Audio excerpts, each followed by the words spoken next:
Hey guys, tonight we begin with the marbled chaos of ancient Rome, to the roaring crowds, sun-scorched stone, and sheer gladiatorial pageantry of the Colosseum. This wasn't just a stadium, it was a statement, a place where emperors flexed, lions roared, and half the audience missed the good parts because someone spilled wine on their tunic. Let me know in the comments where you're tuning in from and what time it is for you. It's always fascinating to see who's joining us from around the world. Now, dim the lights, maybe turn on a fan for that soft background hum, and let's ease into tonight's journey together. It's game day in ancient Rome, and if you're a proper Roman citizen, that means one thing: you are not sleeping in. You wake before sunrise, probably thanks to a neighbour loudly arguing about whether it's too early to start drinking watered-down wine. You roll off your stone-hard mattress, stretch your stiff limbs, and mentally prepare yourself to spend the next 12 hours packed into a stone stadium with 50,000 of your closest strangers. Why the rush? Because if you're not out the door before dawn, you'll be stuck sitting behind a column next to a guy who brought live poultry, and you'll miss the best parts of the show, namely, everything that doesn't involve someone blocking your view with a giant feathered hat. The Colosseum may have 80 entrances, but that doesn't mean they're organised. You're funneled in with the other citizens in your seating category, which, based on your sandals and general level of grime, places you somewhere between barely respectable and technically allowed inside. Senators and patricians get marble benches and shade. You get stairs and whatever breeze happens to sneak through the arches. Along the way, you pass food vendors shouting about honey cakes, sausage skewers, and suspiciously warm olives. You consider grabbing breakfast, but you also don't want to be holding a fig when someone elbows you in the spleen. Priorities. By the time you reach your seat, if you can call a sun-bleached slab of stone a seat, you're already sweating. It's not even 7 a.m. You pull your tunic into some approximation of a cushion, nudge a child out of the way, and sit down. Around you, the stands are slowly filling up with other bleary-eyed citizens, chatting loudly about the rumours of the day. Are there really 20 tigers? Did a German gladiator bite someone's ear off? Is the emperor attending? And if so, will he be in a good mood? You don't know, but you're here. That's what matters. You made it into the Colosseum before the gates closed and the executions began. You haven't fainted, lost a sandal, or been trampled. Yet.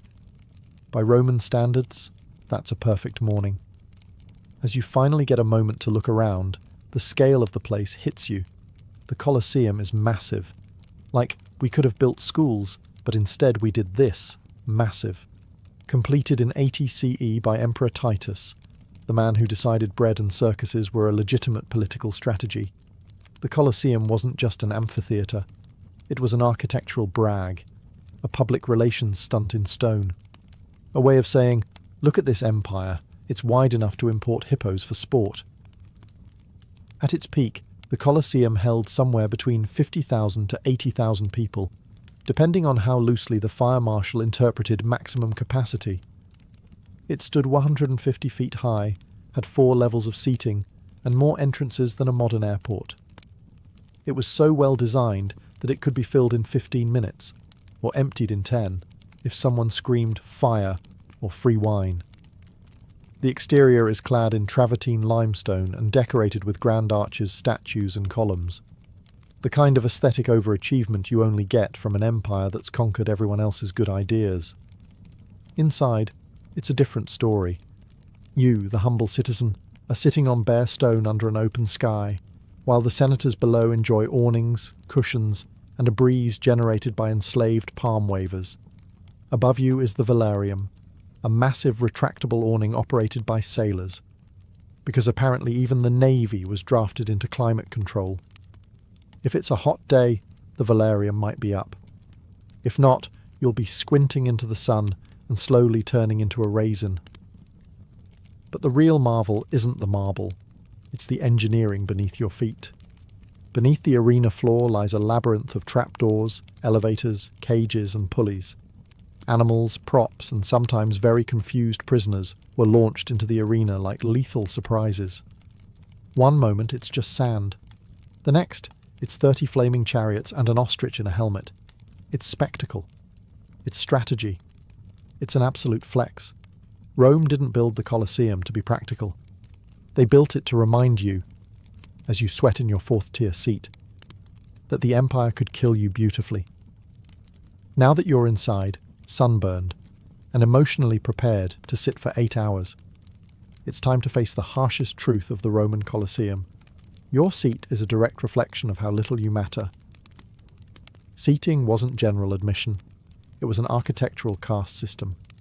Every tier, bench, and step was meticulously organized by social status, income, gender, and how often you dined with people who wore laurel wreaths for fun.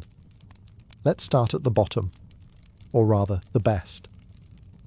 The podium level, closest to the action, was reserved for Rome's most powerful citizens: senators, magistrates, and priests.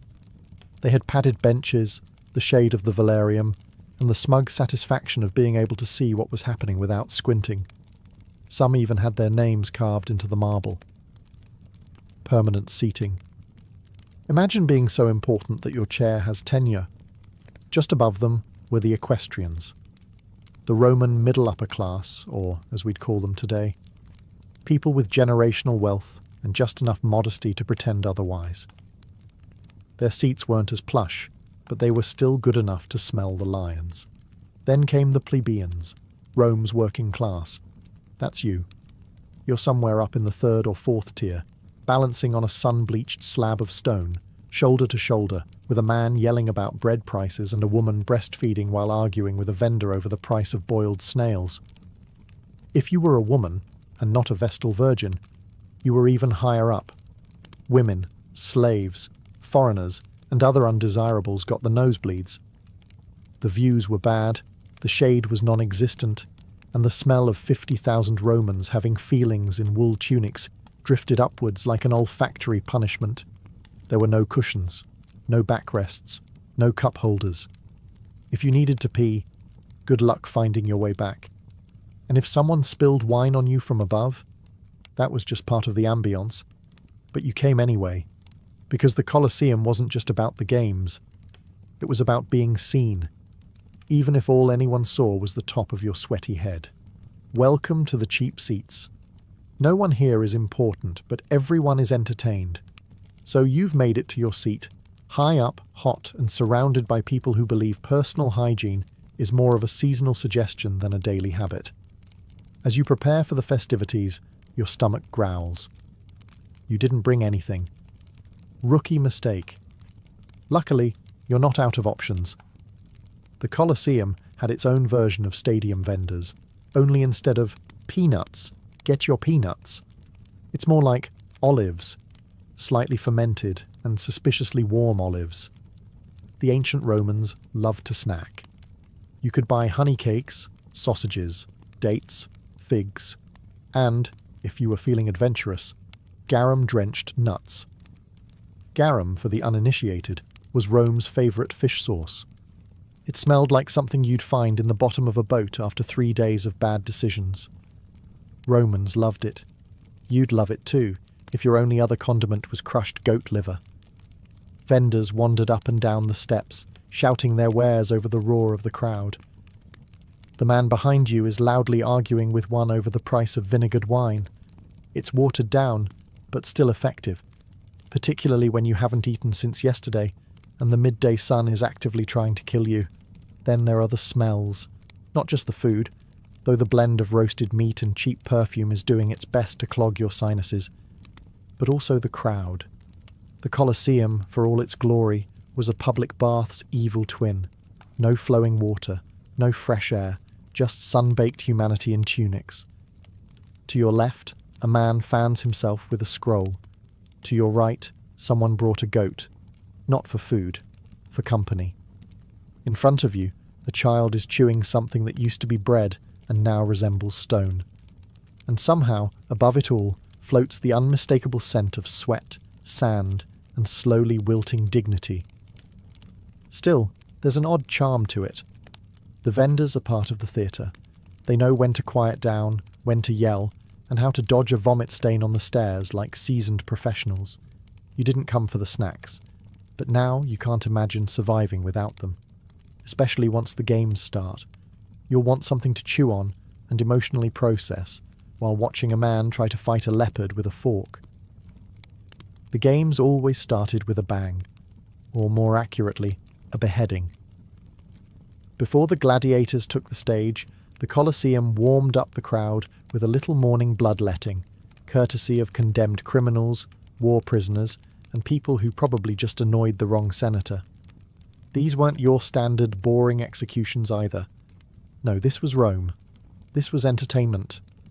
The condemned were often forced to reenact famous myths, but with the kind of realism that would make modern directors say, hey, maybe tone it down. Take the story of Prometheus, for instance. In the myth, he's chained to a rock while an eagle eats his liver every day. In the Colosseum version, a criminal is chained to a fake rock and a real eagle is encouraged to dig in. Not symbolic violence, actual organ removal. Another crowd favourite was Orpheus in the underworld. It ended, predictably, with Orpheus being torn apart by wild animals. And yes, actual leopards were involved. You're starting to realise that when Romans said live theatre, they meant it very, very literally. The audience loved this part, cheering, laughing, booing like it was a bad comedy set. The logic was simple. These people were criminals, and public execution was a civic duty, and a public service all rolled into one. It was justice, wrapped in spectacle, dipped in horror, and served before lunch. Sometimes the condemned were simply thrown to the beasts with no backstory or dramatic flair, just man versus lion, minus the inspirational music. These moments were loud, fast, and, if you blinked, over. The crowd loved the unpredictability. The man next to you is already yelling, "Bite the leg," and it's 8:30 in the morning. It's hard to say what's more shocking, the violence or how completely normal it feels here. This isn't considered extreme, this is just the warm-up. And as the final body is dragged off stage and the arena is raked smooth again, you find yourself clapping. Not because you're bloodthirsty, but because everyone else is clapping and you don't want to seem like the weird one.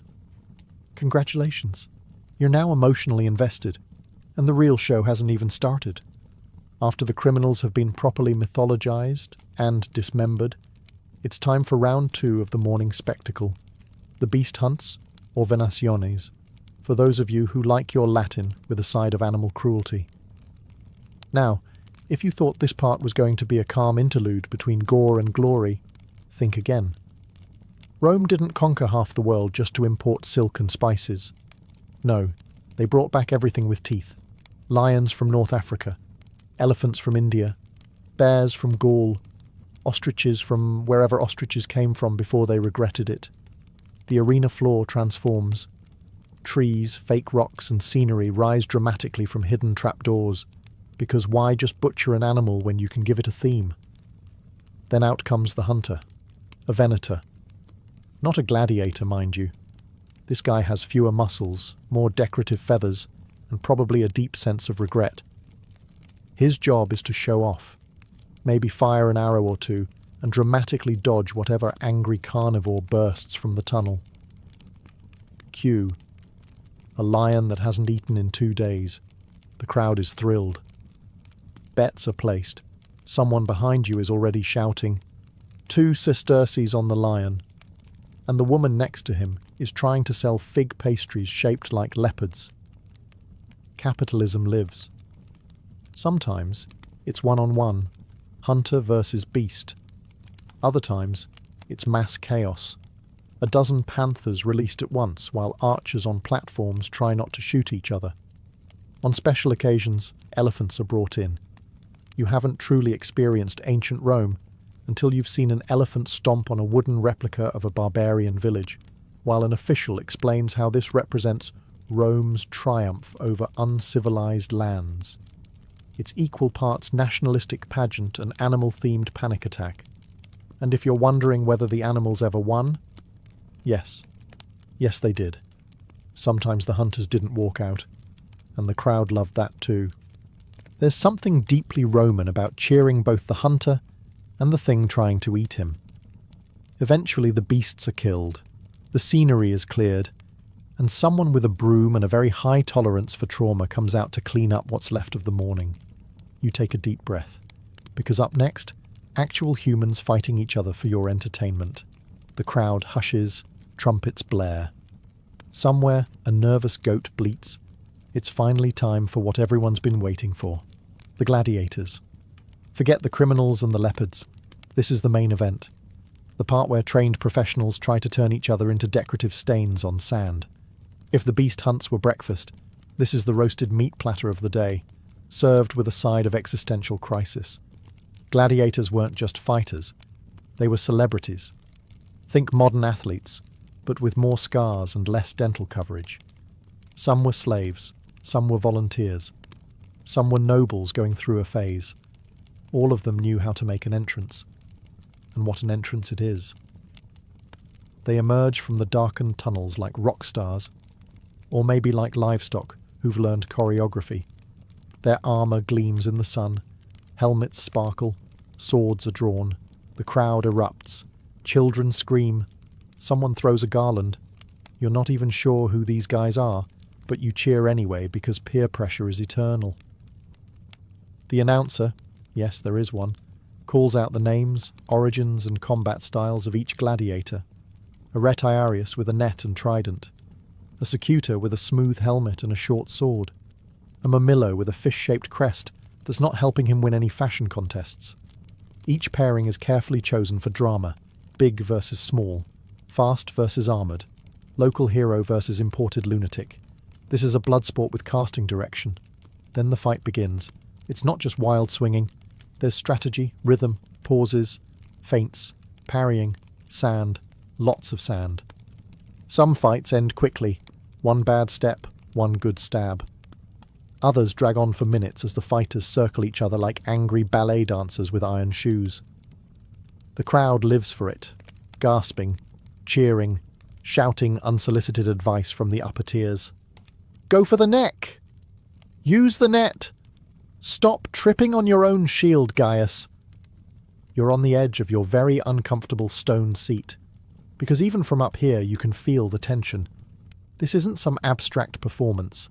These men are fighting for survival, for fame, for a chance at not dying today. And the best part? It's still only midday. As you settle in for another round of organised mayhem, you begin to notice something. Not all gladiators look the same. That's because Rome didn't just want fighting. It wanted categories, themes, and stylistic bloodshed. This is less a brawl and more a very violent fashion show. Each gladiator type had their own distinct look, fighting style, and probability of getting impaled. Let's start with the retiarius. Light armour, no helmet, armed with a net and trident. Basically a fisherman with anger issues. They're fast, nimble, and often pantsless, which adds an extra layer of vulnerability and breeze. Then there's the secutor, their natural enemy. Secutors wear smooth, close-fitting helmets, supposedly to keep the net from catching, and carry short swords. Think of them as anti-fishermen. Their job is to run at the guy with the net and hope no one brought slippery sandals. The Mamilio is the tank. Big shield, big helmet, big everything. They're slow but durable, kind of like an armoured ox that took fencing lessons. Their helmets often have fish motifs, which is ironic when they're fighting a guy with a trident. Thracians, Hoplomachuses, Dimocaeri, each with their own mix of swords, spears, daggers, and reckless bravado. Some wear greaves and arm guards. Others look like they lost a bet with a blacksmith. But all of them fight with flair. This wasn't just about winning. It was about putting on a show. The audience had favourites, not always the best fighters, but the most dramatic. The ones who posed, roared, or shouted catchy one-liners before lunging. One guy even saluted the emperor with a spin move. He died 5 minutes later, but boy, did he make an entrance. The weapons were real. The blood was real. The applause, also real, and loud. Sometimes you'd swear the guy next to you was going to throw his sandals in the arena out of excitement. And yet, there's something oddly elegant about it all. Technique mattered. Footwork mattered. If you were lucky enough to live past your first few matches, you learned how to fight smart, or at least stylishly. Because in the Colosseum, dying was expected. Dying with bad form. Now that was unforgivable. So the fight is over. One gladiator's standing, sweaty and breathing hard. The other's on the ground, bleeding, maybe twitching, and definitely rethinking his career choices. What happens now? Well, that depends on the mood of one man. The Emperor. Yes, the most powerful figure in the known world. The guy with a literal laurel wreath on his head and his own food taster. Now gets to play casual death god. The surviving gladiator looks up. The crowd roars, but the final call isn't theirs. It's His Imperial Majesty, seated comfortably in the best spot in the house, under an awning, sipping wine that probably costs more than your rent. Now, you've heard the stories. Thumbs up means mercy, thumbs down means death. But, like most things from ancient Rome, it's more complicated and more vague. Some historians think it was the reverse. Others think the emperor just waved his hand vaguely and hoped people guessed correctly. Regardless, the wounded man is looking up at the royal box with the desperation of someone who's realised that being popular was actually very, very important. If the emperor is feeling generous, or if the downed gladiator gave a particularly good show, he might be spared. The crowd might chant, "Mite!" Let him go. If he was boring, clumsy, or worst of all, a foreigner who didn't smile enough, the crowd chants, "Jugula!" Kill him. And the emperor, he might listen, or he might shrug and signal doom while reaching for a honey cake. Sometimes the crowd sways the verdict. Other times the emperor uses it as a political stunt, a chance to look merciful in front of the plebs or brutally decisive in front of senators. It's public relations through bloodshed, and if death is ordered, the victor steps forward and delivers the final blow. Clean, swift, theatrical, or, if he's feeling spiteful, dramatic and messy. Either way, the loser dies with a bit of dignity and a lot of sand in his mouth. The crowd applauds. A flute player strikes up something cheerful. Slaves come to drag the body away and rake the arena smooth. And then, on to the next match, because nothing keeps the empire running like a tight schedule and a loose definition of mercy. The sun is now directly overhead. The marble is hot enough to fry a dormouse, and the guy next to you is slowly melting into his tunic. You, however, are still seated, because you've made it this far, and damn it, you are going to watch men hit each other with swords even if you pass out doing it. Welcome to intermission, or as the Romans saw it, an opportunity to not die from dehydration before the next round of Mortal Kombat. There's no scheduled halftime show, no gladiators doing synchronized routines to pan flute music, just a lull in the screaming, some polite groaning, and the distinct sound of thousands of people shifting their sweaty bodies on stone. Vendors reappear, somehow louder than before. Wine, olives, salted, something. You buy a cup of lukewarm Posca, a vinegar water concoction so tart it could pickle your internal organs, because it's either that or licking condensation off a senator's awning. Meanwhile, slaves rake the arena floor, smoothing out the sand and scooping up any leftover limbs the morning crew missed. The smell. Somewhere between petting zoo, gym locker, and open grave. You try not to breathe too deeply. People use this time to socialize. Senators stretch. Nobles whisper about which gladiator had the best abs. You overhear one man explaining to his wife that the lion clearly deserved to win.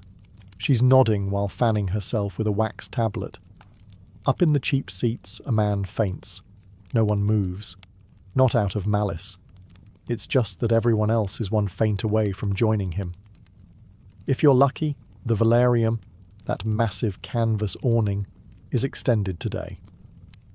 Operated by sailors, because naturally rigging a sunshade requires maritime training, it provides patchy relief from the heat. If you're in its shadow, congratulations. If not, enjoy watching your shadow slowly crisp like an amphora left in an oven. Eventually a trumpet sounds. The crowd stirs. The guy who fainted is awake again, possibly by force. The games resume. You're parched, sunburnt, and halfway to delirious. And somehow, you still wouldn't leave early. Because in the Roman Colosseum, you didn't just watch history, you sweated directly into it.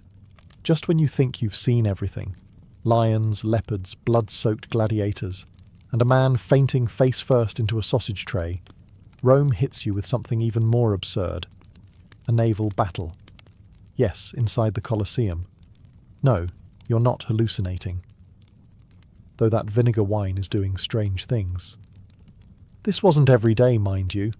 Flooding the arena was expensive, dramatic, and logistically chaotic, which made it absolutely perfect for Rome. It showed off not just military might, but engineering arrogance of the highest order. Why not turn a building into a lake, they thought. We have slaves for that. To pull it off, the arena's floor was removed, or hadn't been built yet, early in the Colosseum's career.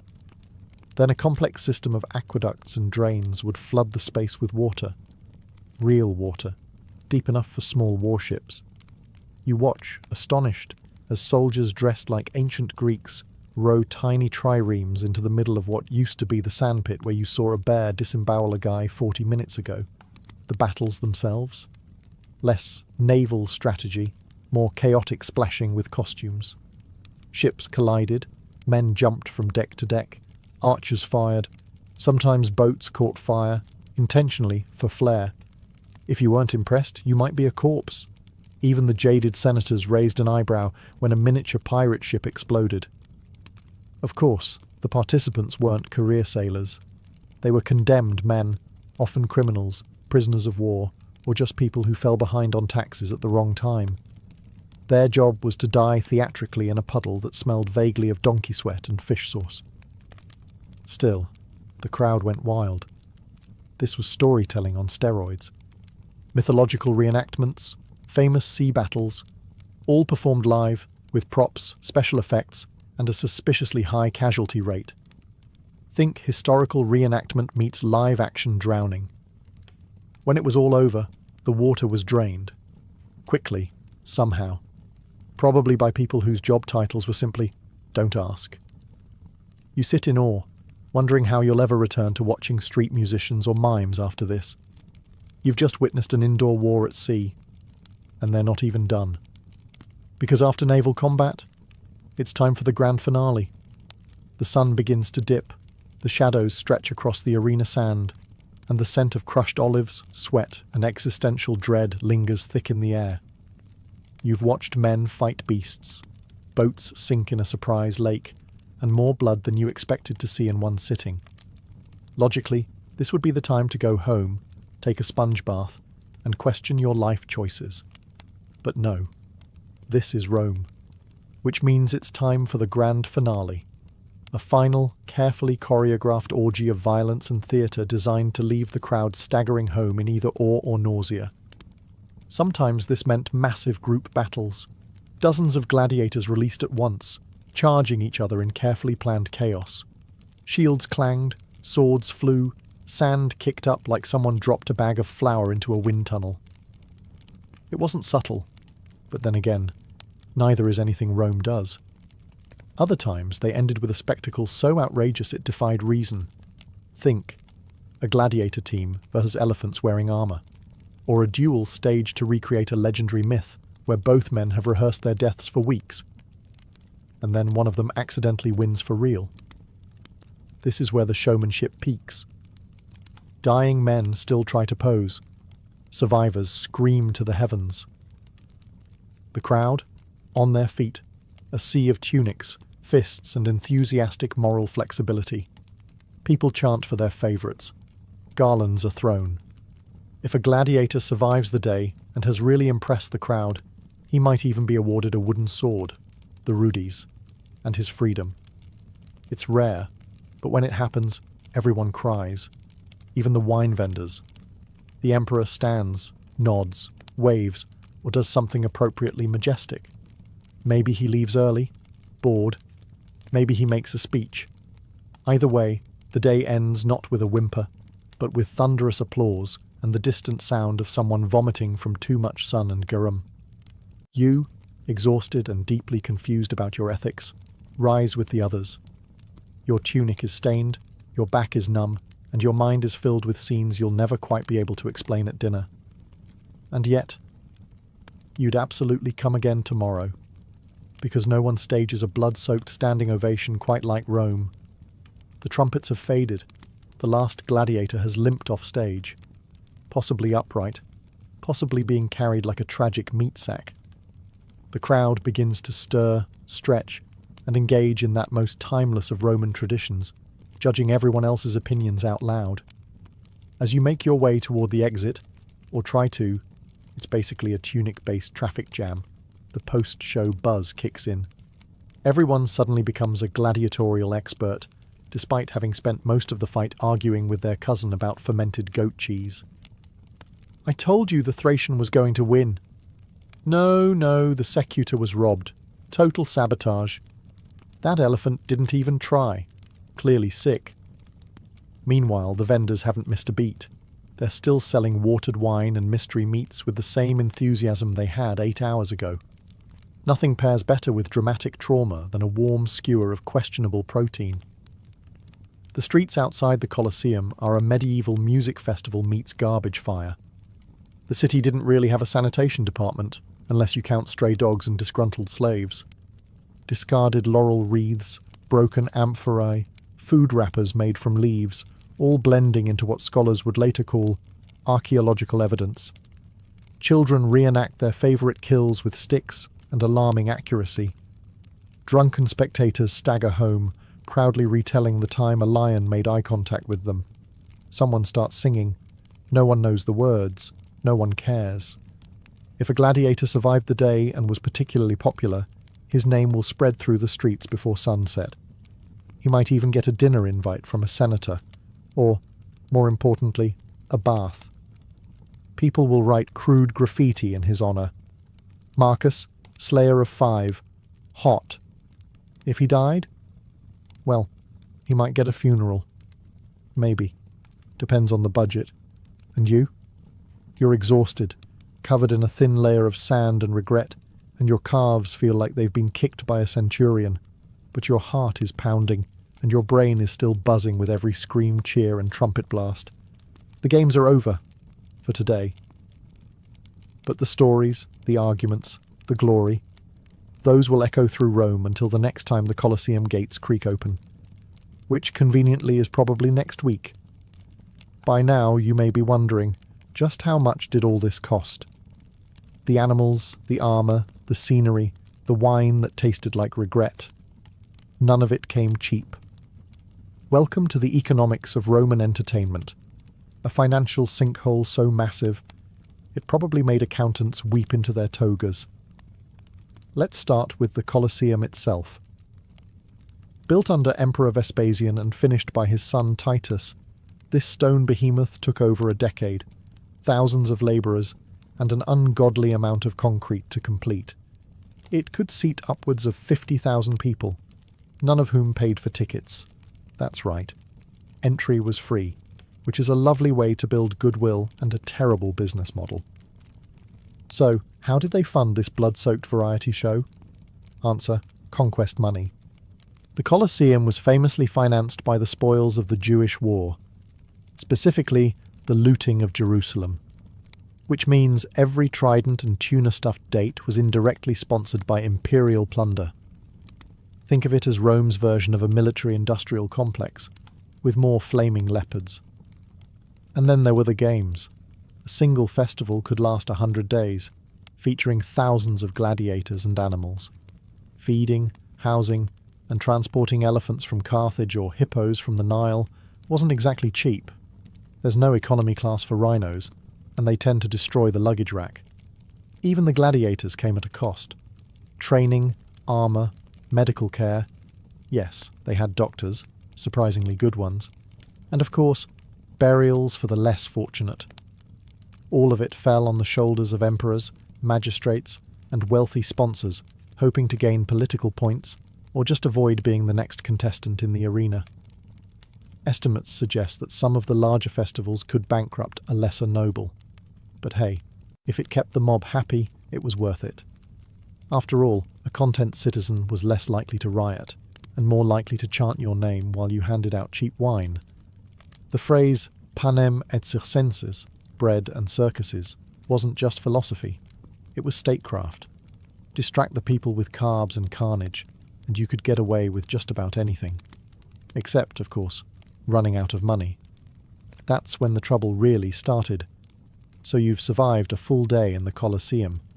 You've witnessed executions, beast hunts, shipwrecks, sword fights, sunstroke, questionable sausages, and an entire empire's fragile ego on display. And the real mystery isn't how anyone survived the heat. It's why they came back. The answer is simple. Rome knew how to put on a show. For the average Roman citizen, especially those in the lower classes, life outside the arena was, well, let's say, unforgiving. Cramped apartments, uncertain food supplies, public toilets that doubled as conversational spaces, and a city that smelled like ambition, sewage, and goat. But for a few glorious hours, the Colosseum offered escape. Inside those towering stone walls, you weren't a shoemaker with back pain or a slave with terrible luck. You were a spectator, a part of something larger, a witness to triumph, tragedy, and highly choreographed maulings. It was also where Rome told its story, not with books or lectures, but with spectacle.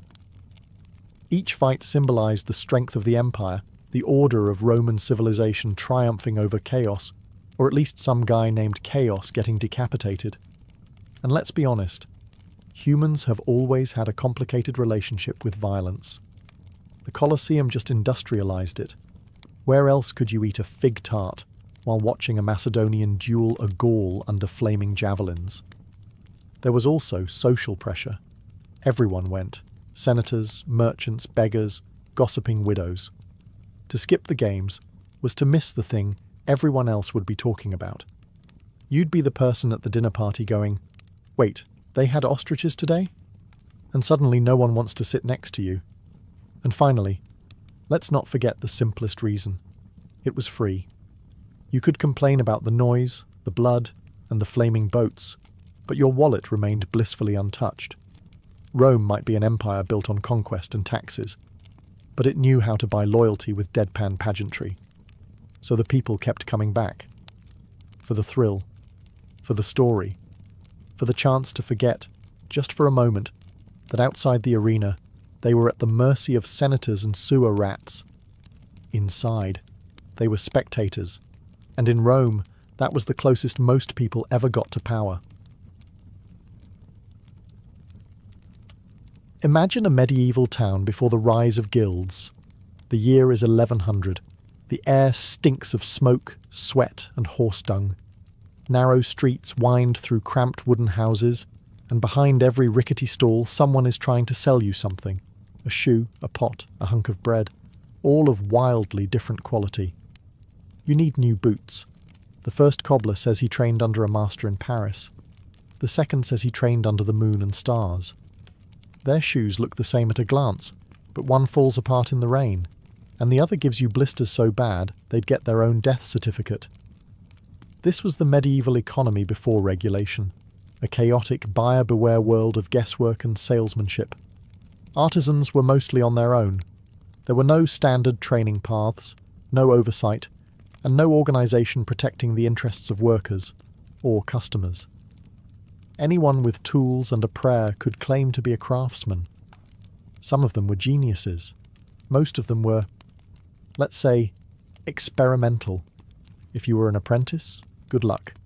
Maybe you were lucky enough to learn under a skilled blacksmith who didn't drink molten iron. Or maybe your master used you as a glorified bellows and taught you nothing useful except how to avoid being hit with a hammer. Your career success depended almost entirely on who you managed to beg, bribe, or flatter into training you, and forget fair wages. Since there were no collective bargaining rights, employers could pay workers whatever they wanted, usually the bare minimum unless you had connections or muscle. Customers weren't safe either. Bread might be filled with sawdust, pottery might crack before you got home. Tailors could cut you a doublet so misshapen it looked like it had been made for a goat with scoliosis. Quality and honesty were optional, not required. There was a growing sense of dissatisfaction. Towns were expanding, trade was increasing. The risks of shoddy craftsmanship and dishonest dealers became more than just local annoyances, they threatened economic stability. And out of that chaos, a solution began to form. One that would reshape not only work but entire cities. They called it the Guild. So how did the guilds begin? Slowly, quietly, out of necessity, like all great systems. In towns across Europe, skilled artisans and tradesmen began to meet in taverns, churches, and even under trees in the village square. They were bakers, smiths, tailors, carpenters, men and women whose livelihoods were being undercut by frauds, cheats, and hacks. They didn't call it a guild at first, just a gathering of those who actually knew what they were doing. At first, it was about protecting their name. If someone sold a warped sword and called themselves a smith, that reflected badly on all smiths. So they started setting rules. Don't undercut prices, don't use cheap materials, don't train fools. It wasn't long before these little circles formalized. They gave themselves names, codes of conduct, and, crucially, control. If you wanted to work in their town as a mason, for example, you had to go through them. No approval, no customers, no job. These early guilds were part labour union, part trade school, and part secret society. And yes, there were candles, chants, and weird initiation rituals, because this was medieval Europe, and everything had candles and weird initiation rituals. Guilds didn't just form in big cities. Even small towns had their own local weavers' guild, or coopers' guild. They worked together to regulate quality, enforce fair wages, and maintain ethical standards. If you sold bread with ground-up bones in it, yes, people did that. The Bakers' Guild would fine you, shame you, and possibly throw you out. Good luck making a living after that. For the common worker, this was a lifeline. Suddenly there was a path forward. If you were poor but skilled, a guild could help you rise. You'd start as an apprentice, train under a master, and eventually submit your masterpiece, a literal test project, to prove your worth. If accepted, you joined the ranks of the professionals. The towns liked this too. Guilds meant better products, less fraud, and a stronger economy, and they could be taxed. Let's not forget that part. No system spreads without someone getting paid. By the 12th century, guilds weren't just common. They were powerful. They set prices, controlled markets, and in some towns had more influence than the mayor. And if you dared go against them, well, that's where things got serious. Joining a guild wasn't as simple as raising your hand and saying, "I make shoes now." No. Guilds were gatekeepers of tradition, skill, and, let's be honest, money. And they had rules. Lots of them. First, you started at the very bottom, an apprentice. Usually a boy around 12 or 13, though girls could apprentice too in trades like weaving or baking. You'd be sent off to live with a master, not just to learn the craft, but to be raised in the trade. It was part job, part adoption, part medieval boot camp. You'd clean the forge, run errands, stir the dye vats, and maybe, just maybe, be allowed to touch actual tools after a year or two. You were paid nothing. In fact, your family often paid the master to take you. And the training? Grueling. If you survived the years of labour and didn't accidentally kill yourself with a misplaced chisel, you could graduate to the next level. Journeyman. Now you were mobile. You could travel, hence the name, from town to town, working for various masters, perfecting your craft, and getting paid a wage. But you still weren't a full member. That title was reserved for those who submitted a masterpiece, a finished product so flawless it would be judged by the guild elders themselves. Imagine the pressure. You spend months crafting a single item, a chair, a sword, a tapestry, knowing that a crooked stitch or uneven weld could send you back to journeyman status. If you passed, congratulations. You were now a master, with the right to open your own shop, train apprentices, and have a say in guild politics. But being a master didn't mean freedom. You were now beholden to the guild's book of rules, and oh boy, was it thick. You couldn't work outside guild hours. You couldn't undercut the agreed-upon price. You couldn't hire too many workers or use unapproved materials. Violations meant fines, blacklisting, or worse, public humiliation. And yes, there were official punishments for shoddy work, up to and including being banned from the town. Every guild also had its own rituals, symbols, and oaths. Some had patron saints. Some had guild halls grander than churches. It was part club, part cartel, part medieval mafia. And now that they had power, guilds weren't afraid to use it, not just to protect their trade, but to shape entire cities. By the 13th century, guilds weren't just part of town life. They were town life. Walk through a bustling medieval city like Bruges, Ghent, or London, and you'd see their influence everywhere. Streets were often named after trades: Baker Street, Fishmonger's Lane, Cordwainer's Alley. The finest buildings?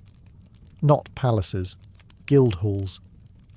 These were towering stone structures that served as meeting places, event venues, courts, and yes, occasionally taverns after hours. Guilds dictated not only what got made, but how, when, and by whom. They regulated prices to prevent undercutting, set minimum standards for quality, and even determined how many workers a master could employ. The goal wasn't just competition, it was control, stability, predictability. A guild town was an organised town. City governments knew better than to challenge guilds.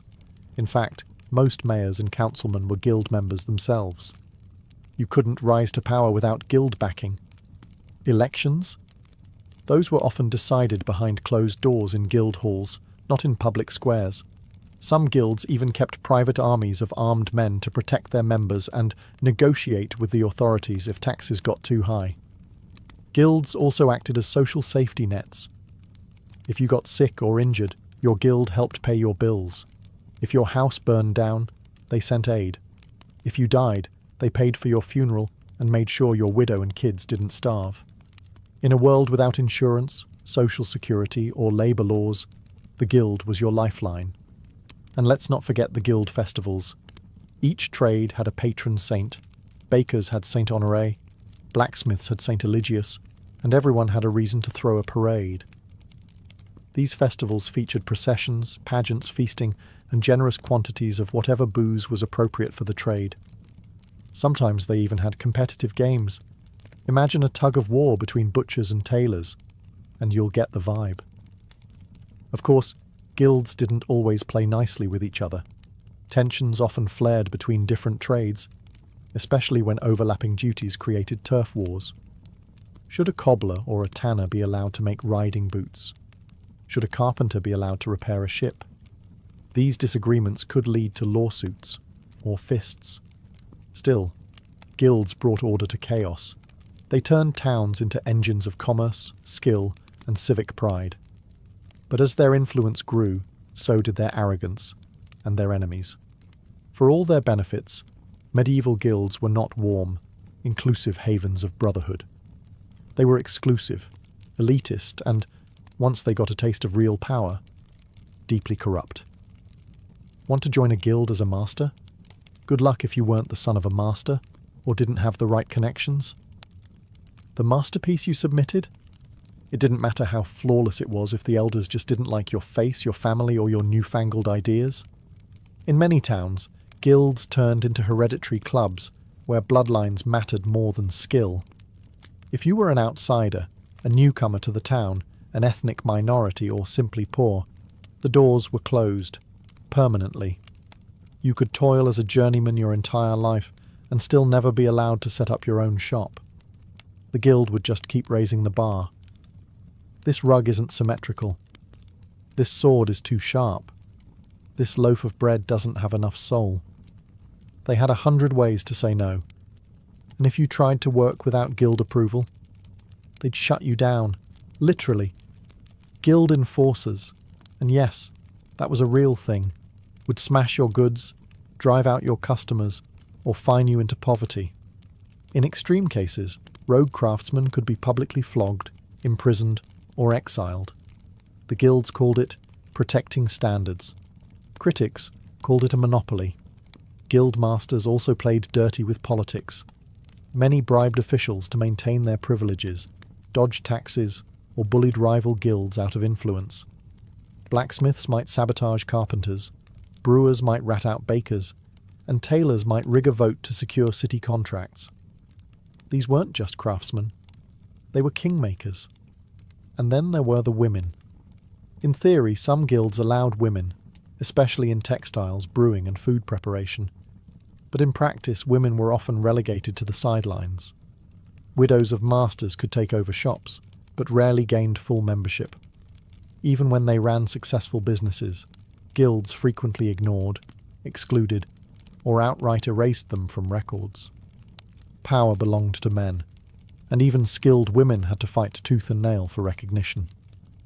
Guilds had started as protectors of quality and fairness, but by the 14th century, many had become self-serving gatekeepers, rich, rigid, and resistant to change. And that rigidity would be their greatest weakness in the centuries to come. Despite their flaws, one thing guilds did exceptionally well was education, or rather, vocational domination. In a time when universities were reserved for theologians, lawyers, and the occasional monk with a good memory, guilds handled the real-world stuff: how to make boots, build bridges, brew beer, and not die while doing it. Training wasn't casual. It was a years-long, structured, often grueling process. An apprentice's life revolved around two things: the workshop and the master's temper. From dawn till dusk, they watched, repeated, and slowly earned the right to do more than just sweep the floor or pump bellows. The master wasn't just a boss. He was a teacher, parent, disciplinarian, and, depending on your perspective, a tyrant with a hammer. Discipline was strict, expectations were high, and mistakes were rarely tolerated. Burn a batch of wool? That's a week's wages gone. Drop a chisel on your foot, clean up the blood and get back to work. Yet for all the hardship, this was the golden ladder. An ambitious apprentice could over time become a journeyman, travel the realm to gain experience, and eventually, if the stars aligned, produce their masterpiece and rise to master rank. It was the closest thing the medieval world had to social mobility. Journeymen also had their own subculture. These weren't just workers. They were adventurers with tool belts. A young carpenter might travel from Cologne to Venice, learning new techniques and styles, gathering letters of recommendation, and swapping stories in smoky taverns. In some regions like Germany, these journeys became formalized traditions called the Wanderschaft, requiring years of travel and strict codes of conduct. But here's where the guilds got clever. They created a closed knowledge loop. Only members had access to certain tools, formulas, or techniques. Recipes for dyes, brewing ratios, forge temperatures, all were guarded secrets. If you wanted to learn the trade, you had to play by guild rules. No backdoor tutorials, no online forums, just a dusty master with a scar on his cheek and a lot of opinions. The guild system made sure that skill stayed in the family, the guild family.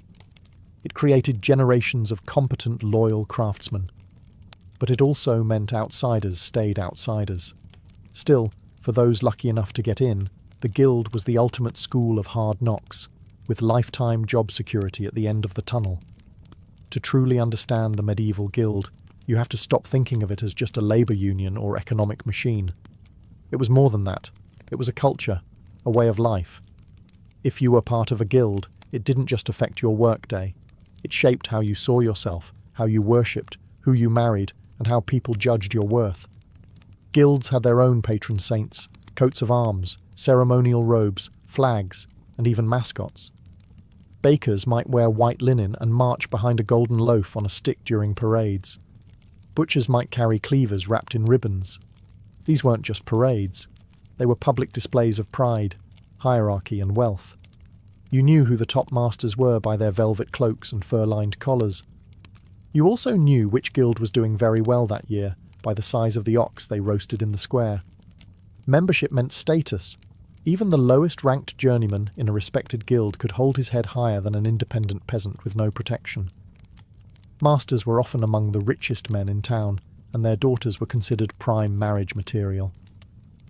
If you wanted to rise socially, marrying into a guild family was one way to do it. But it wasn't all pomp and glory. Guilds also fostered a sense of brotherhood, or in some cases, sisterhood. Members were expected to look after one another. If a guild member died, others would ensure his funeral was paid for and his children had clothing. If someone fell ill or had their tools stolen, the guild might raise money for replacements. It was a tight-knit community bound by oaths and shared experience, and sometimes beer. The guild calendar also shaped the rhythm of the year. There were feast days, saint days, guild anniversaries, and holy obligations. Members were expected to attend mass together, contribute to charitable works, and celebrate their trade's significance with pride. It gave structure to a world otherwise ruled by uncertainty, war, plague, famine, and reminded craftsmen that their labour had divine approval. In a society where identity was everything, being a guild member told the world who you were. Not just your profession, but your place in the grand medieval order. But as Europe began to change, the world started asking, could that order survive? For centuries, guilds had ruled the streets, economic titans in velvet cloaks. But by the late 15th and 16th centuries, cracks began to appear in their stone-solid foundations. The medieval world was changing fast, and the guilds, once engines of innovation, suddenly looked more like relics. First came the population boom. Cities expanded, trade exploded, new towns emerged overnight. The guilds, built for small communities, struggled to control a world spinning faster than they could regulate. Their carefully crafted rules couldn't keep up with the flood of new workers, new goods, and, worst of all, new ideas. Then came the merchants. While guilds made things, merchants moved them, and they didn't care about tradition. They cared about profit. They formed their own powerful associations, merchant leagues, shipping cartels, banking dynasties. Unlike craft guilds, these groups didn't care whether your thread was spun by hand or powered by a water wheel. Efficiency trumped purity. The Renaissance didn't help either. Suddenly, thinkers and reformers were questioning everything: religion, monarchy, even the old trade hierarchies. Critics called guilds stiflers of progress, too rigid, too protective, too obsessed with secrets. Inventions like the printing press spread new techniques far and wide, bypassing guild approval entirely. But the biggest blow came from capitalism. As Europe moved toward market-based economies, entrepreneurs started opening workshops outside guild control. They hired dozens of unskilled labourers to mass-produce goods at lower prices. No masterpiece required. This early form of industrialization made the old apprentice-journeyman-master ladder look painfully slow. And as monarchs centralized power, they began breaking guild monopolies. Kings and queens wanted direct control over trade and taxes. Guilds were in the way. Charters were revoked, rules rewritten, privileges stripped. In some places, guilds were outright banned. Guilds tried to adapt. Some merged, some modernized, some begged for royal favours. But the tide was against them. By the 18th century, in many cities, guilds had become ceremonial fossils. They still held festivals, wore robes, and gave speeches. But the real economic power had shifted elsewhere. What had started as a revolutionary force for order and quality had over time become what it once opposed, a barrier to progress. Still, their legacy didn't vanish. It simply changed shape and set the stage for what came next. Though the medieval guilds faded from power, their fingerprints are still all over modern society, if you know where to look. That trade school down the street? That's a direct descendant of the guild's apprentice system. The idea that you must train under someone skilled before being certified. That's guild logic. Even the word masterpiece still echoes its original use, a test of craftsmanship to prove your worth. Unions? Guilds were their ancestors, the OG labour protectors. They organised strikes, demanded fair wages, provided injury support, and resisted exploitation long before Marx wrote a single word. And while modern unions may be less ceremonial and slightly less obsessed with St. Crispin, their goals remain shockingly familiar: dignity, stability, and protection for the working class. But guilds also shaped our ideas about professionalism. The notion that a trade isn't just a job, but a calling, something worthy of pride, standards, and community. That's guild thinking. The plumber with certifications, the electrician with a license, the architect with a professional board. They're all walking in the footsteps of medieval masons and carpenters. Even business culture owes them a debt. Corporations and LLCs?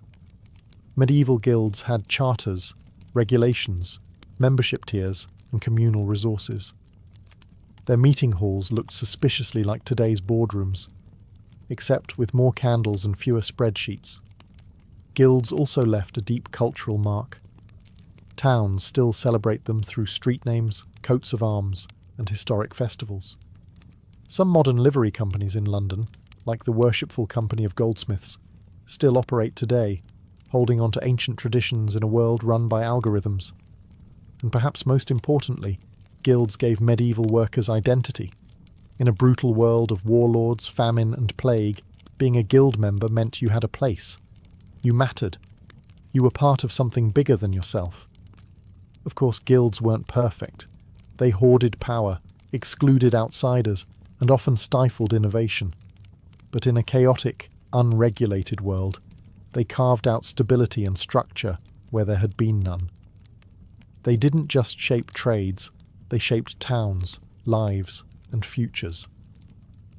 So next time you walk down a street called Butcher's Row, or see a sign for a master carpenter, remember, you're seeing the shadows of a system that, for better or worse, built the very idea of work as we know it. In the medieval world, life was shaped by the church calendar, and the church had a strict rhythm: repent, fast, then feast like your life depended on it. And after weeks, sometimes months, of going without butter, meat, or even joy itself, when the fast ended, the feasting didn't just begin, it erupted. Religious holidays were the designated times when people could let loose, legally and spiritually. From the highest lord to the lowest ploughman, there was a shared understanding. God was watching, and today he was fine with second helpings. These weren't casual meals. They were full-blown communal events with roasted meats, trenchers piled high, and pitchers of ale and spiced wine passed down long candle-lit tables. The feasts blurred the lines between religious observance and good old-fashioned revelry. People went to Mass in the morning, then to the manor hall or town square in the afternoon to eat, drink, and often dance until they couldn't see straight. Why such excess? Because it was the reward. Take Lent, for example, 40 days of fasting before Easter. No meat, no dairy, no eggs, and in some especially pious corners of Europe, no laughter. So when Easter Sunday finally arrived, it wasn't just a celebration of resurrection. It was a mass jailbreak from culinary purgatory. Even monasteries, the very symbols of discipline, weren't immune. On feast days, monks would lay out fine breads, fish stews, fruit pies, and yes, even wine. They followed the rules, sure, but they also found creative ways to define what fasting really meant. Spoiler, beaver tails counted as fish. These holiday feasts were social glue. Neighbours sat elbow to elbow. Rich and poor mingled, though not exactly equally. Lords hosted massive banquets to show off their wealth and piety. They'd invite tenants and clergy, offering symbolic generosity, while still sitting at a much nicer table. For townsfolk, it was a break from toil and a chance to eat things they usually couldn't afford. A roasted goose, a spiced pudding, maybe even something absurd like peacock served with its feathers reattached for drama. When the fast ended, The feast was a kind of rebirth, not just of the soul, but of the senses, and in the cold, muddy world of medieval life, that was reason enough to celebrate. In the darkest part of the year, when the sun barely crept above the horizon and snow turned every village into a frozen sketch, people needed something to look forward to. That something was Yule, the winter feast that blended pagan survival instincts with Christian celebration. Before Christianity reached northern Europe, Germanic and Norse peoples had already been celebrating Yule as a midwinter solstice festival. It was a time to honour the return of the sun, banish evil spirits, and roast just about anything that had the misfortune of being edible. Fires were lit to drive away darkness, and entire trees, Yule logs, were burned in hearths, meant to last 12 nights straight. The church, sensing an opportunity, didn't ban Yule. It baptized it. By the Middle Ages, Yule had become Christmastide, the 12 days of Christmas, starting on December 25th and ending with Epiphany on January 6th. But the festive spirit remained very, very pagan. The centrepiece of the Yule feast? The boar's head, roasted, garnished with herbs and fruit, and presented with a theatrical procession. In noble halls it was brought in on silver platters to the sound of music and Latin verse. For peasants, a boar was rarer, but pigs, much more likely. Every part was used. Nothing went to waste, not even the blood. Tables groaned with trenchers of bread topped with roasted game, pies stuffed with spiced fruit and meat, pottages thick with root vegetables, and puddings boiled in cloth sacks. Mead, ale, and mulled wine flowed freely, warming bellies against the cold. Yule was also a time of merriment and mischief. Mummers, travelling players, performed comedic plays and parodies, often mocking authority or retelling biblical stories with suspiciously local accents. Lords allowed jesters to poke fun at them, and even the church tolerated a bit of irreverence. In some places, the Feast of Fools allowed lower clergy to don costumes and stage mock ceremonies. It was absurd. It was chaotic. It was sanctioned. Gifts were exchanged, carols were sung, and homes were decorated with holly, ivy, and evergreens, symbols of life in the dead of winter. Yule wasn't just a feast. It was survival dressed as celebration. In the bleak heart of winter, it reminded people that life, light, and laughter still had a place at the table. If Christmas was the feast of joy, Epiphany was the feast of meaning. Celebrated on January 6th, Epiphany marked the visit of the Magi, the wise men, to the Christ child. But in the medieval world, it was also the culmination of the entire Yule season, and in many places, it was even more elaborate than Christmas Day itself. By the 12th night, people were tired, full, and possibly still drunk from a week of non-stop revelry. But no one missed Epiphany. It was the last legal excuse to eat, drink, and wear crowns before the return to daily misery. At the centre of the celebration was the king's cake, a spiced bread or pastry, often filled with nuts, dried fruit, honey, and sometimes heavily laced with wine or ale. But the twist? Hidden inside was a small object, a dried bean, a pea, or even a coin. Whoever found it became the Lord of Misrule, the king, or queen, of the feast.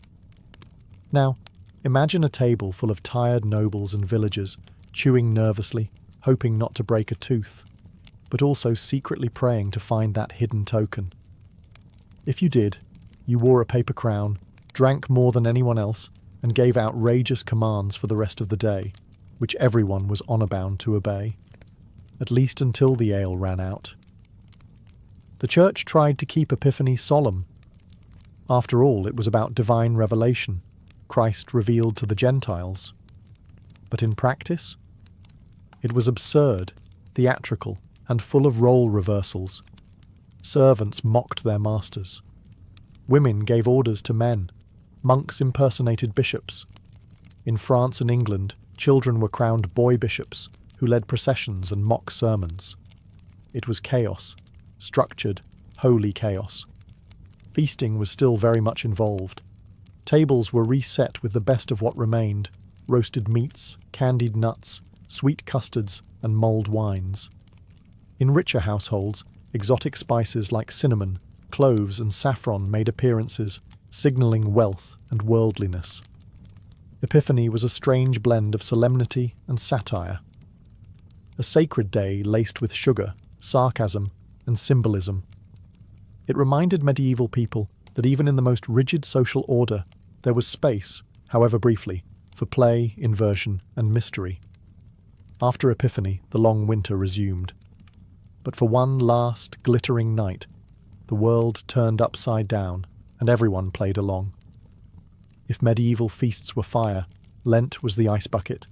Lasting 40 days, not counting Sundays, Lent was the season of discipline, denial, and spiritual grit, leading up to the great triumph of Easter. But in practical terms, it was a long, exhausting culinary drought that made Easter taste like heaven.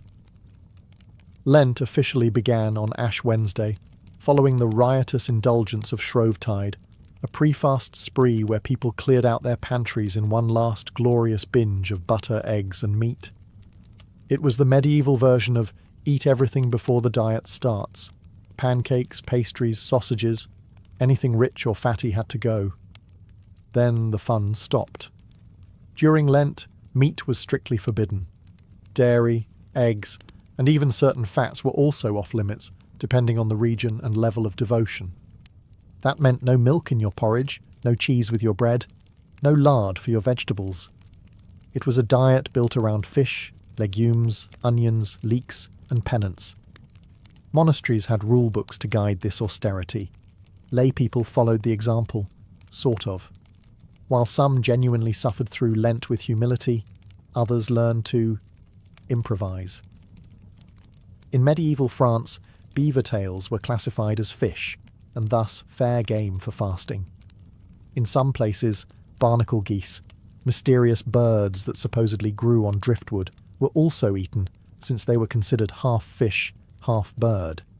Science? No. But spiritual loopholes? Absolutely.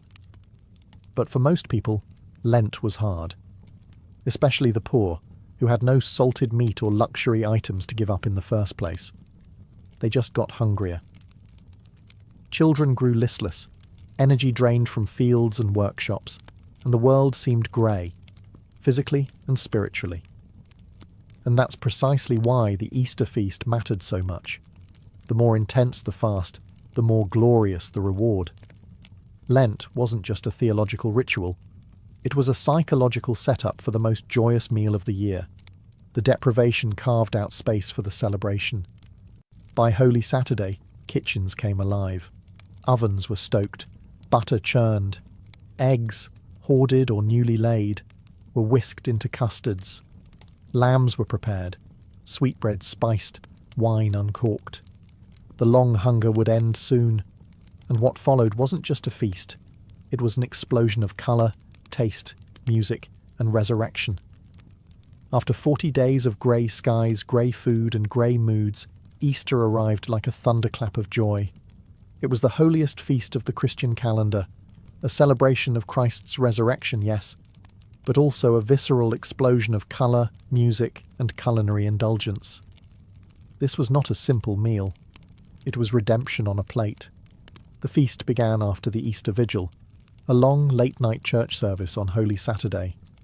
People gathered with candles, sang hymns, and waited for the return of the light, both literally and spiritually.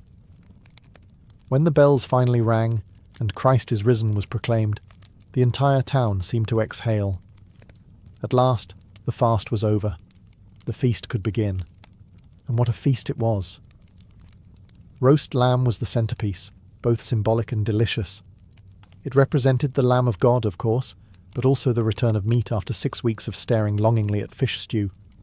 Wealthier households might also serve ham, veal, or even a whole suckling pig, apples in its mouth and all. For those who couldn't afford meat, they made do with eggs, cheese, and breads enriched with butter, luxuries that had been forbidden just days before. Eggs were everywhere, boiled, dyed, baked into pies, or hidden inside sweet custards. They symbolised new life and resurrection, but let's be honest, People had just been hoarding them for weeks because chickens don't stop laying during Lent. Come Easter, the backlog became bounty. There were breads braided with herbs, honey cakes topped with dried fruit, and spiced wine poured liberally. Vegetables returned to the table, often roasted in animal fat for that rich, forbidden flavour. In towns with Jewish populations, some elements of Passover feasting even made their way into Easter meals, bitter herbs, flatbreads, and storytelling. The atmosphere, joyful chaos. Musicians played, children shouted and played egg-rolling games. Nobles handed out coins and sweet buns to the poor as acts of public piety. Monks prepared elaborate tableaux of the resurrection, complete with costumes, chanting, and stage effects involving smoke and bells. Easter wasn't just a religious observance, it was a rebirth of the senses, a cosmic party after a long spiritual drought.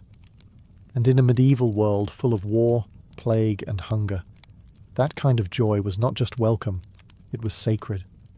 When we think of the medieval church, we tend to picture monks in silence, stern priests wagging fingers, and rules, lots of rules. But here's the twist. The church wasn't just the moral referee of the medieval feast scene. It was often the host, chef, and party planner. Feasting and faith went hand in hand, especially on holy days. The church calendar didn't just mark fasting periods, it also dictated feasting ones. Nearly every major celebration had a liturgical justification and a table groaning with food. Saints' days, holy days, martyrdoms, miracles, all worthy of a good meal. Monasteries, for example, weren't just quiet enclaves of prayer. They were food powerhouses. Many owned vast tracts of farmland, vineyards, breweries, and fisheries. Their kitchens could rival noble households in size and output. On feast days, they'd roll out courses of baked fish, fresh bread, soft cheese, fruit conserves, and if the day was really special, sugar. The white gold of the medieval world. For bishops and abbots, lavish hospitality was practically expected. It showed piety, generosity, and power. Hosting a proper Easter or Epiphany banquet, complete with clergy, nobles, and poor villagers, was as much a religious act as saying Mass. It was charity wrapped in pastry. Even lower clergy participated. Parish priests would often hold feasts for their congregations, blessing the food and wine before joining in. Sometimes the churchyard itself became a festival ground, filled with music, dancing, and tables set under the open sky. Sermons in the morning, cider by sundown. Of course, there were critics. Some reformers grumbled that monks were becoming too soft, too fond of roast goose and strong ale. There were complaints about gluttony in the name of God, especially when abbots had private dining rooms with velvet cushions and silver cutlery. But for the most part, the church defended these feasts as expressions of divine joy. Spiritual celebrations made material. Feasting wasn't just tolerated by the church, it was theology you could taste. Bread wasn't just food, it was sacrament. Wine wasn't just drink, it was celebration. And joy, after all, was one of the fruits of the spirit. In medieval Europe, to feast was not just human, it was holy. Medieval feasts weren't just about food, they were full-blown sensory spectacles. If you were invited to a holiday banquet, you weren't just coming to eat, you were stepping into a carefully staged performance, where roasted boars shared the spotlight with jesters, musicians, mimes, dancers, and the occasional fire breather. Let's start with the basics. Music and dancing. Minstrels were as essential to a feast as the meat. They played lutes, flutes, drums, and bagpipes, weaving in songs about saints, battles, courtly love, or just mildly offensive peasant humour. After enough wine, everyone, from knights to cooks, might join in singing bawdy songs or stomping in impromptu reels around the hall. Then came the mummers, travelling players who performed masked plays known for their absurdity and irreverence. Mumming was part theatre, part ritual, part fever dream. Actors wore animal masks, dressed as kings or angels, and told tales with heavy doses of slapstick and satire. Saints' lives were reimagined with local accents, devils were played for laughs, and biblical scenes got suspiciously personal. The Feast of Fools, in particular, leaned hard into this, turning the world upside down with mock sermons and role reversals. And of course, there was tableside entertainment. Ever seen a meat pie that, when sliced, released a flock of live birds? Medieval diners did. It wasn't uncommon for dishes to double as stage props, pastries shaped like castles, sugar sculptures of dragons, even roasted swans redressed in their feathers. These were culinary stunts designed to make jaws drop.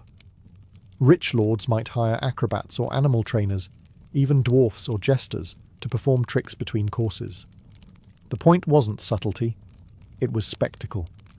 The feast was theatre, and every guest had a front row seat. Even the food told stories. Symbolic dishes represented religious ideas, fish shaped like crosses, loaves baked with hidden icons, coloured sauces aligned with liturgical meanings. Nothing was accidental. Everything, from the plate to the performance, reinforced the sacred and the spectacular. To eat at a medieval holiday feast was to be inside the story, singing, laughing, gasping at fireballs or edible castles. In a world with no Netflix, this was the blockbuster premiere, and it came with pudding. Not all medieval feasts were created equal. While the holiday calendar was shared by everyone, peasant, priest, and king, what actually landed on your plate varied wildly depending on your status. In theory, everyone was celebrating the same holy day. In practice, you might be chewing on cabbage stew while the nobility dined on roasted peacock. Let's start at the bottom, the peasantry. Holiday feasts were a rare break from monotony and hunger. Most of the year, meals were built around grain, porridge, coarse bread, and whatever seasonal vegetables survived the cellar. But on major feasts like Easter or Epiphany, even the poorest households scraped together something special. A chicken might be slaughtered. Butter, hoarded for weeks, could be churned and slathered on fresh bread. Simple pies were filled with apples or onions. Ale flowed a little freer. And if a local lord was feeling generous, he might host a public feast in the village square, offering roasted meat, soup, or sweet buns to the masses, partly out of piety, partly out of political optics. In towns, the emerging middle class of merchants and artisans feasted with more flair. They had access to better ingredients, imported spices, and bigger ovens. Their holiday tables might include dried fruits, honey cakes, sausages, meat pies, and cheese aged in cellars under cobbled streets. Guilds often organised communal feasts, reinforcing both brotherhood and social order. It was a display of civic pride and financial success. But then there were the nobles, for whom feasting was performance art. A royal Christmas or Easter banquet wasn't just a meal, it was a message. Roasted boars with apples in their mouths, towers of marzipan, fish dyed gold, pastries shaped like animals, castles, even saints. Each course arrived with music, fanfare, and sometimes a line of servants bearing flaming torches. Their ingredients came from far and wide: cinnamon from Ceylon, sugar from Venice, oranges from Spain. Dishes were elaborate, excessive, and meant to impress. And unlike the peasants, nobles dined on white bread, fine wine, and meats forbidden to others during fasting periods, all thanks to special permissions or medical reasons. So yes, everyone feasted, but your place at the table, and what was on it, said everything about who you were in the world. Long after the last boar's head was served, long after the mummers stopped performing, and the church bells rang out their final holiday hymns, the memory of medieval holiday feasts lingered, in hearts, in recipes, and in rituals that still echo today. For medieval people, these feasts weren't just indulgent distractions. They were anchors of identity, marking the passing of time and tying the sacred to the communal. In a world of plagues, bad harvests, and political upheaval, the annual rhythm of Yule, Epiphany, and Easter offered reassurance that joy still returned, that light followed darkness, that the fast always gave way to the feast. Even as the centuries rolled on and the Middle Ages gave way to the Renaissance, then to modernity, many of the core traditions survived. Christmas as we know it, the roasted meats, the Yule log, the gift-giving, the decorated greenery, all have roots in medieval customs. So do king's cakes, now enjoyed in places like France, Spain and New Orleans during Epiphany, and Mardi Gras, still hiding a tiny token inside for a lucky reveller. Easter too kept its flavour.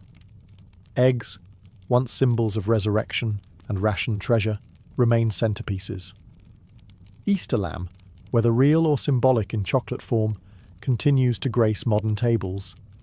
Even hot cross buns, traced to ancient Lenten customs, still show up every spring in supermarkets and bakeries. But perhaps more lasting than the food itself is the idea of feasting as sacred. The belief that certain days are meant to be set apart, for gathering, for gratitude, for remembering that joy too is holy, is a medieval inheritance. Holiday feasts weren't just about gluttony, they were acts of hope, defiance even. A community saying, "We are still here, we still believe, we still celebrate." In an age before refrigeration, industrial ovens, or supermarkets, pulling off a holiday feast took planning, sacrifice, and imagination. It required whole communities working together, baking, roasting, singing, praying. And the payoff was never just a full stomach. It was laughter, storytelling, shared humanity. A brief taste of heaven. In the grand halls of imperial Rome, where marble gleamed and whispers travelled faster than horses, Faustina the Younger entered the world in 130 CE. She was not born into ordinary nobility, she was born into the pinnacle of Roman prestige. Her father was Antoninus Pius, a man destined to become emperor. Her mother, Faustina the Elder, was already an icon of Roman matronly virtue. Faustina the Younger didn't just inherit wealth or a name, she inherited expectation. Raised in the elite imperial court, Faustina grew up surrounded by statues of gods, guarded by senators, and tutored by some of the sharpest minds in the empire. She learned Latin and Greek before most Roman girls learned how to weave. Her education wasn't ornamental, it was political. She was trained in Stoic thought, in the art of rhetoric, and in the careful performance of virtue. Her childhood was a dress rehearsal for empresshood, but behind the polished bronze and public rituals, Roman imperial life was a tightrope walk. Faustina was not just her parents' daughter, she was a piece on the board, a tool to reinforce dynastic succession and public trust in the Antonine family. From the moment she could walk, every gesture was part of a wider play. Her smile was diplomacy, her silence, calculation. And yet, even in this rigidly controlled environment, Faustina showed signs of strength. She was known for her poise, her presence, and later, her charisma, traits that would serve her well in a world dominated by political intrigue and fragile male egos. Her lineage set her apart. She was the great-niece of Hadrian, future wife of Marcus Aurelius, and mother to the infamous Commodus. Even before her marriage, her destiny was set in stone, literally. Busts of her mother lined temples, coins bore her name, and poets praised her bloodline as divine. But greatness is a double-edged sword. The same fame that elevated Faustina also placed her under constant scrutiny. Whispers would follow her for the rest of her life, some adoring, others scandalous. From the beginning, she wasn't just a Roman woman. She was a symbol, and in Rome, symbols had to shine, or be shattered. In 145 CE, at just 15 years old, Faustina the Younger married her cousin, a quiet, serious philosopher named Marcus Aurelius. It was a political union, carefully arranged to solidify dynastic continuity, but surprisingly, it became something else entirely, a true partnership, unusual for an imperial marriage. Marcus was not yet emperor, but everyone knew it was coming. He was Hadrian's chosen heir through adoption, groomed from youth in the ways of Stoic philosophy. Faustina, for her part, was not just a decorative bride. She was already groomed for the throne, raised with the bearing of an empress. Together, they became the golden couple of the Antonine dynasty. And yet, this was no fairy tale. The Roman world was filled with civil unrest, border wars, and plagues. Being empress wasn't about silk and feasts. It was about representing strength, producing heirs, and keeping the imperial image spotless, all while navigating a court full of whispers and daggers. Faustina rose to the challenge. She embraced the role of Augusta, the empress consort, with conviction. Statues of her were erected across the empire. Coins were minted with her image beside Marcus, signalling her central role in Rome's stability. She didn't just stand beside the throne, she shared its weight. She also took on the traditional role of mother of the empire, quite literally. Over the course of her marriage, Faustina gave birth to at least 14 children, though only a few survived infancy. Among them was Commodus, a boy who would later rule, and nearly ruin, the Roman Empire. Despite the loss and political stress, Marcus adored her. His meditations, that quiet personal work of Stoic reflection, occasionally hint at a man deeply grateful for his wife's strength and loyalty. He called her faithful and praised her virtues, even as gossip about her swirled in Roman salons and barracks. Because for all her dignity, rumours clung to Faustina like perfume. Stories of affairs, political manipulation, and wild behaviour would dog her for decades. Some exaggerated, some invented by enemies, some perhaps uncomfortably close to truth. But whatever the truth, Faustina was no passive ornament. She was a force beside the throne, elegant, effective, and already controversial. And her real influence was just beginning. To be a Roman empress was to be a mother, not just to children, but to the empire itself. For Faustina the Younger, this was not symbolic. She was quite literally the womb of dynastic survival.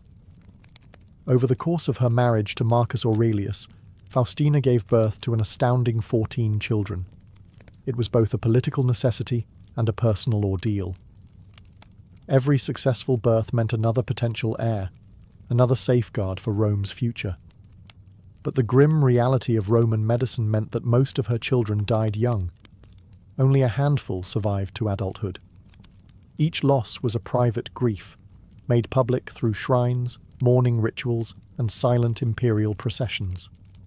The most infamous of her surviving children was Lucius Aurelius Commodus, born in 161 CE.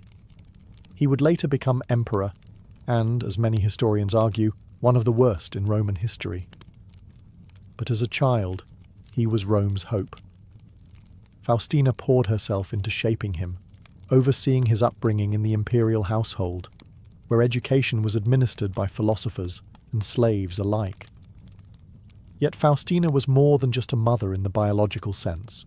She became a maternal figure for the Roman people, especially the soldiers. She often travelled with Marcus during military campaigns, a rare move for an empress, bringing her children along and living among the troops. To the soldiers, she was not a distant goddess in ivory towers. She was there, visible, regal, and present in moments of both triumph and fear. In return, the army adored her. She was called Mater Castrorum, Mother of the Camp. It was a title no other empress had borne before her. It wasn't ceremonial. It was earned. And it mattered. Roman soldiers were notoriously difficult to impress, yet Faustina's presence calmed camps and inspired loyalty. Her symbolic power reinforced Marcus Aurelius's own authority. Together, they were not just emperor and empress, they were the parents of Rome. But with influence came resentment. Not everyone believed a woman should hold such sway over public morale and imperial policy. Behind the scenes, whispers about her grew louder. Was she truly loyal? Was she too powerful? Was she hiding something? One thing was clear. Faustina was no silent matron. She was a mother, yes, but she was also a player in the imperial game. In a world where Roman imperial marriages were more about alliances than affection, the union between Faustina the Younger and Marcus Aurelius stood out, not for its ceremony, but for its intimacy. On paper, it was textbook dynastic strategy. Faustina, daughter of Antoninus Pius, married to Marcus, his adopted son and heir. The marriage solidified the succession, created a united front, and reassured Rome that the throne would remain within a respected bloodline. But what developed between them was, by many accounts, a genuine bond. Marcus Aurelius, the famously stoic philosopher-emperor, rarely spoke emotionally, except when it came to Faustina.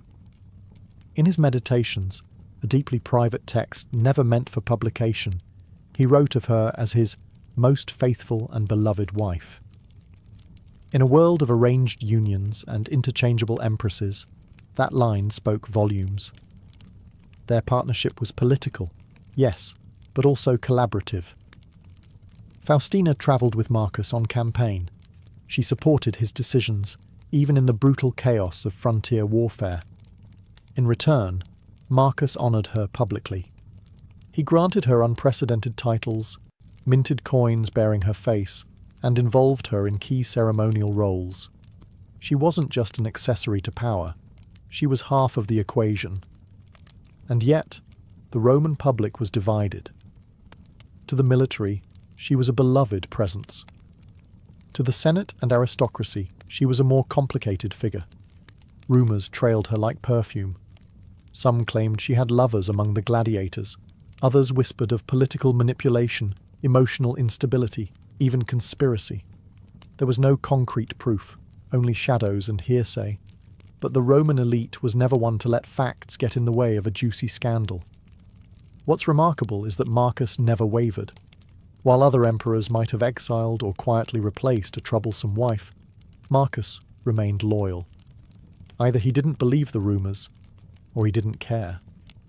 Their marriage lasted 30 years, through war, plague, rebellion, and immense personal loss.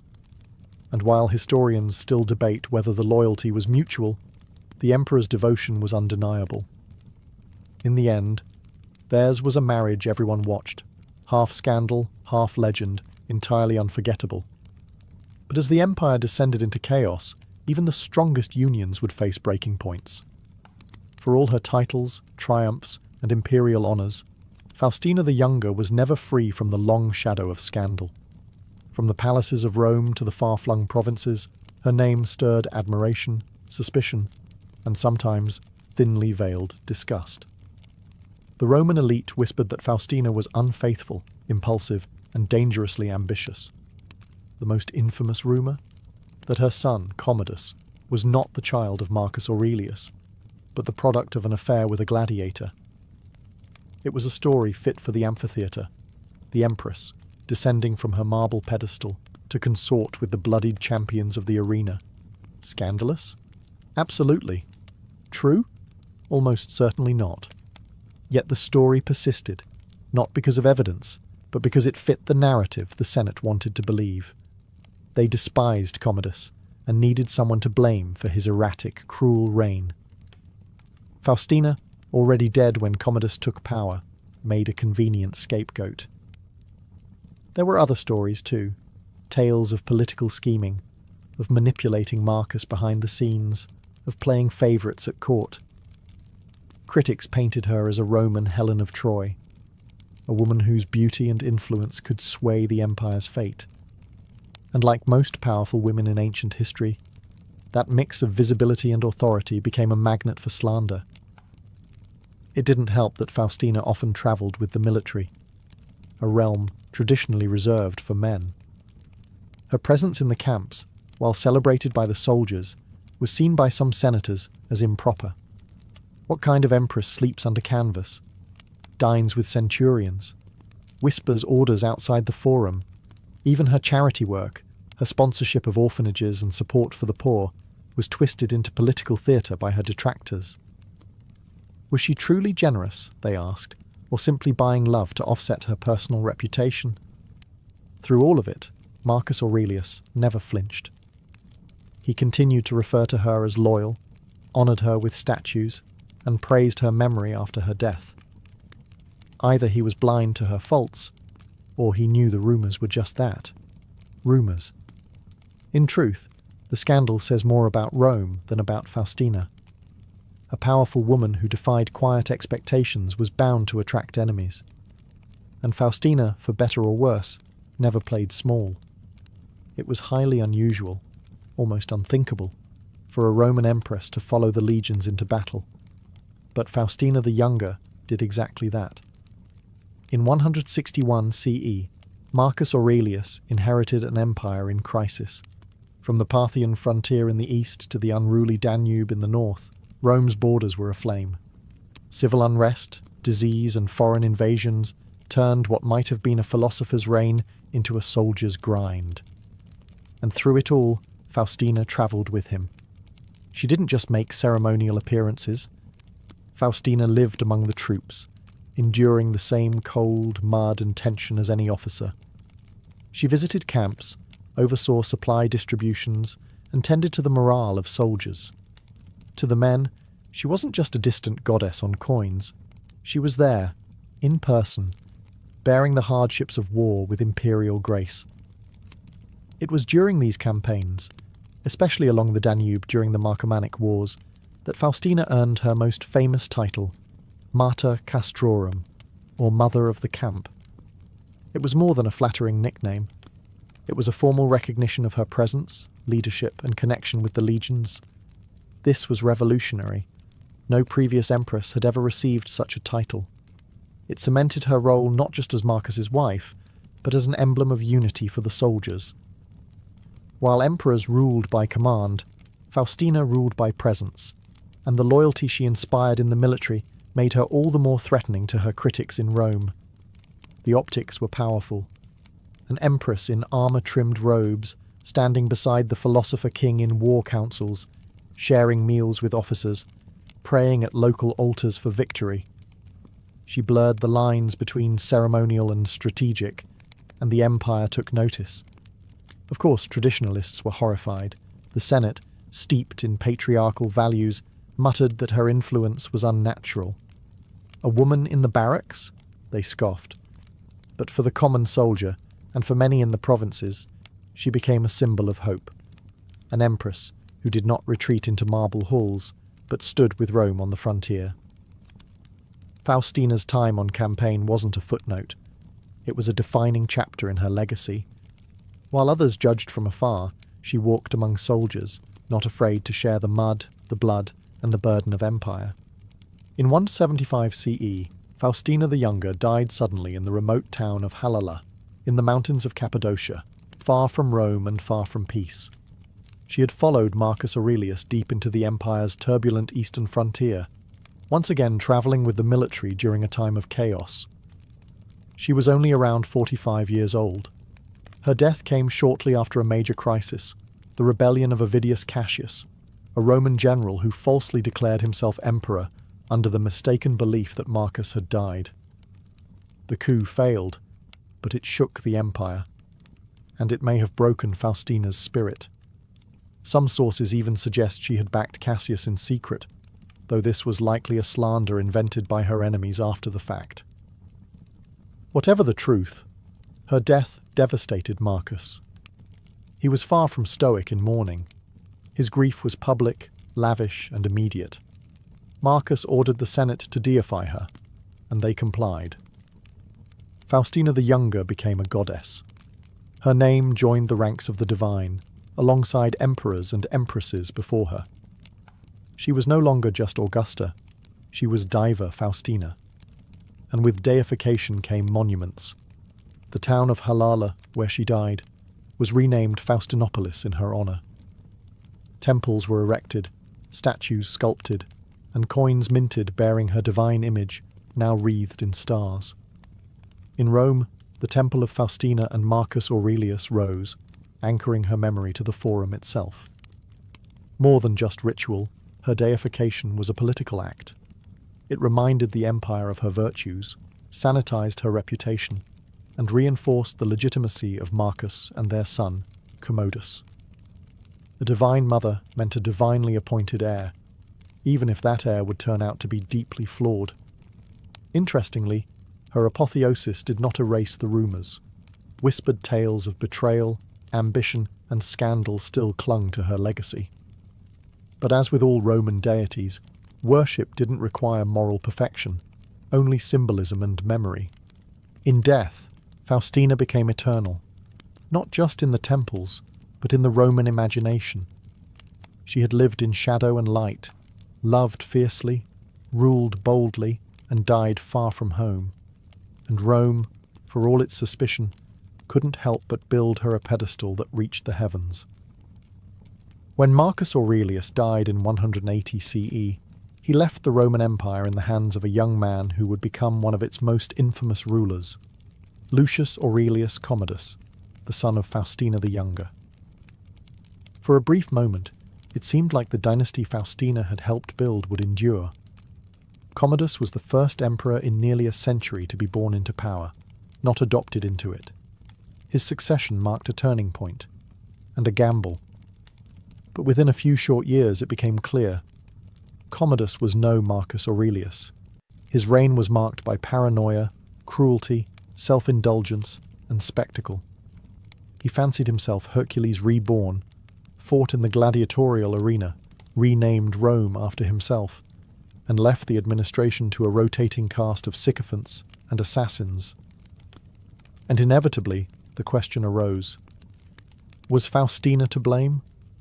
Ancient historians, always eager to moralize, looked backward through Commodus's madness and found, conveniently, his mother. They dredged up every rumor, every whisper of infidelity, every accusation of scheming, and painted Faustina as the true seed of the empire's corruption. If Commodus was a monster, surely his mother had either birthed it or moulded it. But this is more political narrative than fact. Faustina died when Commodus was just a teenager. By all accounts, she had played a central role in his early education and upbringing, surrounding him with tutors, philosophers, and statesmen. She travelled with him on campaign, helped prepare him for imperial life, and oversaw his introduction to Roman politics. But no mother, divine or mortal, could completely control the future, not in a world as unstable and brutal as Rome. Some historians today suggest that Faustina's early death may have removed the only person who could have grounded Commodus. Without her presence, he was left under the influence of corrupt courtiers and opportunistic handlers.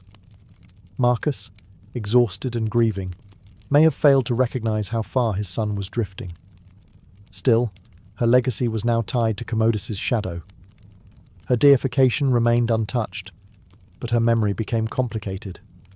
A tragic symbol of how even the best-laid dynastic plans can unravel. She had birthed a god. She had buried children. And she had given Rome an emperor it would never forget. For all the wrong reasons. Faustina the Younger died nearly 2,000 years ago, yet her story still flickers in marble statues, coin portraits, and the brittle pages of ancient histories. Her legacy is a mosaic of contradictions: empress and scandal, mother and manipulator, goddess and mortal woman. In her lifetime, she was one of the most powerful women in Roman history. She advised emperors, influenced troops, bore heirs, and stood on the edges of battlefields, actions that would terrify any traditional Roman senator. And because of that power, she became a lightning rod for gossip and myth. She was remembered by the military as Mater Castrorum, the empress who stood with them in the mud and snow. By her husband Marcus Aurelius, she was remembered as his faithful and beloved partner. But to historians like Cassius Dio and the ever-scandal-loving gossip mills of late antiquity, she became the empress of rumours, blamed for infidelities, conspiracies, and even the rise of Commodus. Her statues, of which dozens survive, show a serene woman with carefully arranged curls and eyes turned to the heavens. But beneath that idealized gaze lies a story rarely told. A woman raised inside imperial machinery, trained to perform perfection, yet forced to navigate a brutal, male-dominated empire that rarely forgave influence, especially when it came from a woman. Her deification after death was not merely honorific. it was strategic. In a time when dynasties were fragile and emperors frequently fell to poison or blade, immortalizing Faustina served as a stabilizing myth. A divine mother meant a divine lineage. Her temples, coins, and titles helped soothe an empire unsure of Commodus and nostalgic for Marcus's reign. But even today, historians remain divided. Was Faustina a model empress who upheld duty in the face of war and grief, or a savvy political player who cloaked ambition in maternal virtue? Perhaps both. Perhaps that's what makes her unforgettable. She lived in a world of shadows and spectacles, where women could rule only if they wore a mask. Faustina wore many: goddess, wife, mother, seductress, soldier's muse. But behind the bronze and legend was a human being, navigating power, loss, and love, in the heart of the most dangerous empire in the world.